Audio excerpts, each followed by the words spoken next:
dans la thématique de la gouvernance, reconnu comme un facteur clé de réussite du programme de développement local des 145 territoires. Les recommandations que vous avez formulées méritent une attention particulière de toutes les parties prenantes. J'invite donc le secrétariat permanent de la conférence des gouverneurs de province à un suivi permanent en élaborant une feuille de route claire avec des actions bien définies, chaque acteur responsable. Le cœur de notre action réside dans la mise en place d'une administration provinciale forte, efficace et proche du citoyen. Nous devons aller au-delà des concepts pour bâtir une structure fonctionnelle qui réponde aux aspirations de nos populations. Cette administration, fondée sur les principes édictés par la loi organique numéro 16/001 du 3 mai 2016, sera un levier puissant pour créer des opportunités d'emploi et renforcer la confiance entre l'État et ses administrés. Je rappelle en effet l'article 35.2 de la loi numéro 08/012 du 32 juillet 2008 qui porte sur les principes fondamentaux de la libre administration permet à l'Assemblée provinciale de fixer à l'administration publique, provinciale et locale.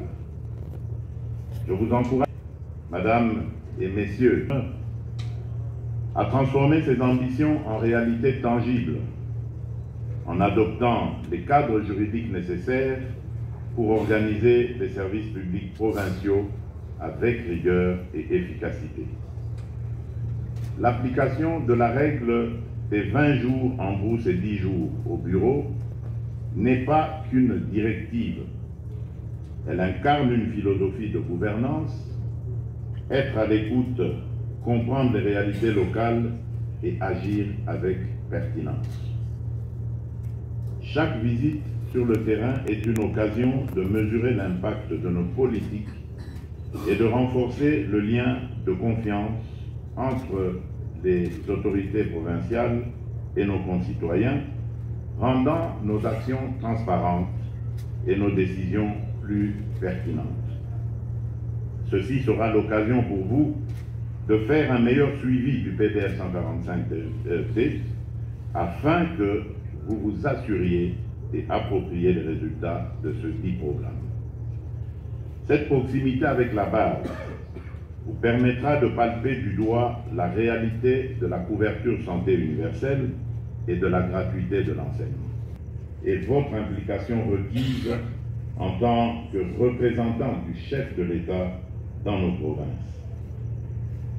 Dans cette perspective, la transparence et la reddition des comptes ne sont pas des options, elles sont des impératifs pour toute gouvernance responsable. En tant que leader, nous devons assumer la responsabilité de nos décisions et garantir dans la gestion des ressources publiques.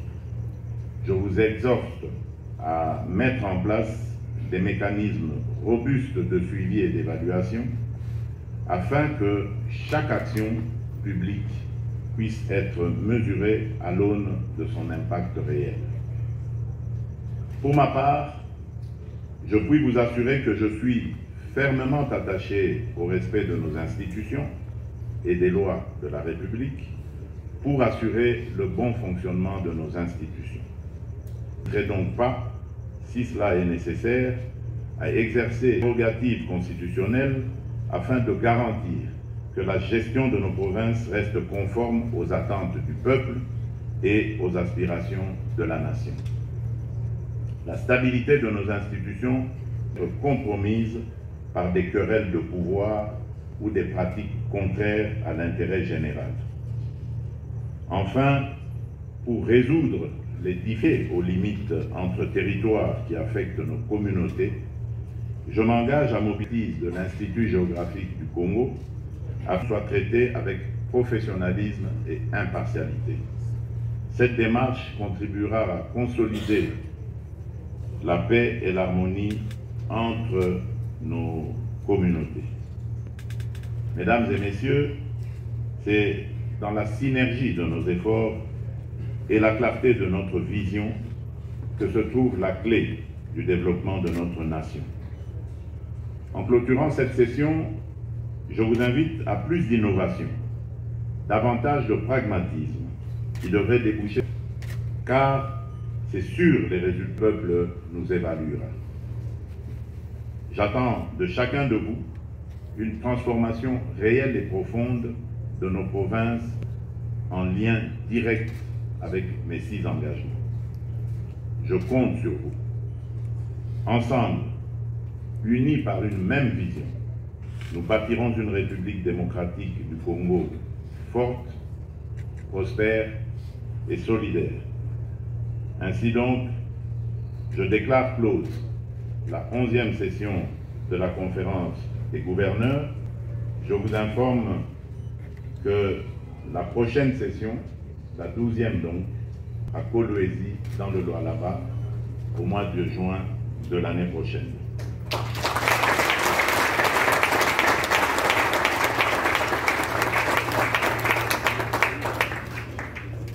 Que Dieu bénisse la République démocratique du Congo et son peuple.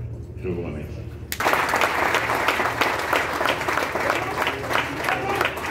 Là-bas, Kinshasa, en Europe, partout l'Europe. L'Europe vous a amené ici. Phare TV Congo vous facilitera à pouvoir vous communiquer sur Facebook, sur WhatsApp, il est permanent.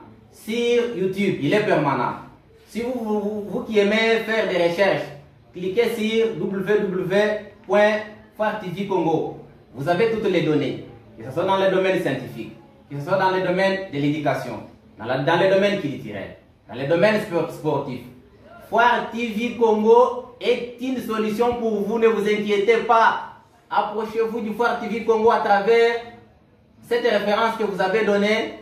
Vous avez tout ce qu'il faut. Même les étudiants qui cherchaient comment ils peuvent mener leurs enquêtes dans plusieurs domaines, selon lesquels nous vous avons cités. Alors approchez-vous du Phare Congo TV, vous avez la solution à tous les problèmes. Vous les amoureux d'actualité, mes très chers Congolais, chers Africains, vous les Européens, les Américains, partout où vous vous retrouvez, nous avons trouvé un canal par excellence d'information, un canal d'actualité dans tous les domaines de la vie. Les actualités politiques, les actualités sportives, les actualités sociales, les actualités culturelles, les actualités sociales. Voilà, nous avons trouvé un informateur détail, Phare Congo TV. Je nous appelle tous de nous abonner gratuitement et massivement sur Phare Congo TV, qui est sur YouTube. Abonnez-vous sur Phare Congo TV, sur TikTok. Abonnez-vous sur Telegram, Facebook et pourquoi pas sur WhatsApp.